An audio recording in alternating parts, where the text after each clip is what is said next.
Vivo have released their upper mid-range V-series models for this year with a strong focus on camera performance, the V25 and V25 Pro, but are they any good? I'm M Kwan, here on M Kwan Reviews. Let's find out. Now, as with any other Vivo unboxing, there's quite a lot included for free, including things like a see-through plastic case that will protect your device. You also get the power brick, but this will vary depending on which model you go with. You get the USB-C cable in here as well. And check this, headphones with the 3.5mm headphone jack. But because both of these devices do not take that, Vivo have included a free adapter in there as well. Now, this review is focused on the V25 Pro, but the V25 model still offers a lot. As expected, the Pro model offers better specs and performance, but I love this cool color back panel on the V25 model I have. And the V25 also has a different, more boxy and flat style design than the Pro model. It's also more affordable given these differences. This V25 Pro model I have is in this pure black, and I really like the stealthy look. It's got this premium looking style and design, and you've got a slim and narrow profile with a dual SIM tray at the bottom, but there is no micro SD card option here. There's a USB-C charging port and speaker. The right has a power button below the volume rocker, and the left side and top are flush. I like the feel of the back, and this has this matte effect that also glistens in the sun. You've got a clean camera module as well, which we'll talk about in a moment. Now on the front you have a curved display that helps differentiate it from the flat V25 model. The curved display has been okay for me, but occasionally it does register accidental touches, thankfully not often. But that display is really nice, a 6.56-inch AMOLED display with support for 120Hz refresh.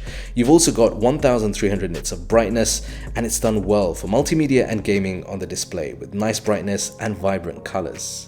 Now, the big focus on the V-series has always been the camera and selfies, and on the V25 Pro, we have a 64-megapixel main camera that's paired up with an 8-megapixel for the ultra-wide and 2-megapixel for the macro.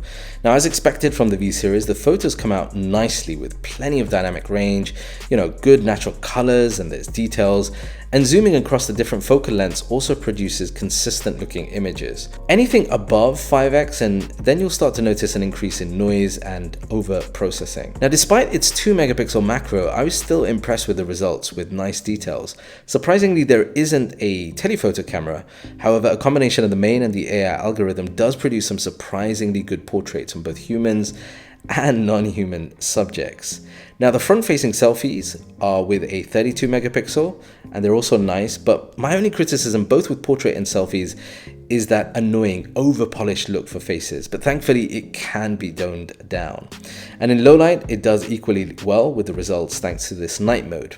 The ultra-wide this time shows off a bit of noise along with the maximum zoom, but I think at 1x and 2x, shots come up really nicely in night mode.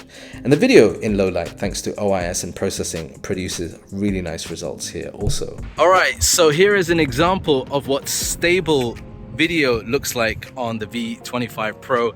So Vivos have traditionally always had very good stabilization, OIS and gimbal stabilization, and the V25 is no different. What you will notice is that currently this is being filmed in the standard stabilization.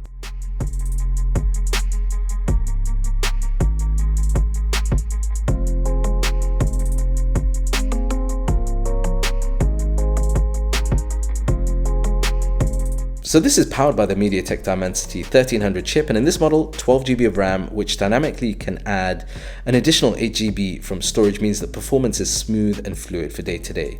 There's a bionic cooling system with a game boost mode, making use of the 3GHz chip to help get a better gaming experience from the device. And honestly, if you're planning on doing a lot of gaming, I'd recommend the V25 Pro over the V25 for this reason.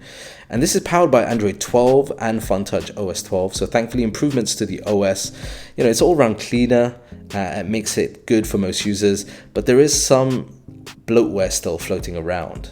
Now, battery life has held up well for me with the 4830 mAh battery. Again, with the Pro model, you are getting more than the V25, but with my heavy use and testing, I got just under a full day's use. The included 66 watt fast charging helps to get the juice in when it's depleted at around 65 to 70% charge in 30 minutes, which is pretty good.